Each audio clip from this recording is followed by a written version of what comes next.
Most poker players would never bet this river with just third pair. But after I break it down, you'll see why betting here is so obvious. We're in the €3,000 6-max event at EPT Barcelona. Blind versus blind, I limp 10-8 offsuit in the small blind with 30 big blinds. The big blind checks it back with about 95 bigs. Flop comes queen, 5, 10, rainbow. I check. He fires a medium-sized bet, 50% pot. I call. Turn is a 6 of clubs, completing the rainbow. We both check. Now, on this turn, he would have bet most of his top pairs and certainly anything better. So this check back means he's quite capped. The river is the ace of clubs. At first glance, that looks like a bad card for me.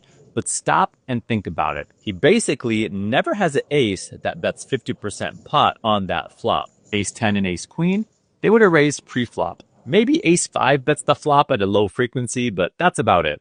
And we've already established that he would have bet most of his top pairs on the turn, except maybe some queen deuce through queen 5, but I'm not so convinced those hands would have bet so big on the flop. King jack did get there with a straight, but that's another hand that rarely bets the flop, and when it does, it's probably going to continue betting the turn to try to get me to fold some ace high and small pairs. So after eliminating the chances of him having an ace, a queen, or king jack, my flop second pair of tens is good quite often here. Now, a good heuristic for value betting that I teach my students is that if you think your hand wins at showdown 60% of the time or more, it means you want more money in the pot, so you should value bet. So I fire 2K into a 6K pot, targeting calls from a 6, maybe even a king high that thinks I missed my draw with jack 9 or 9-8.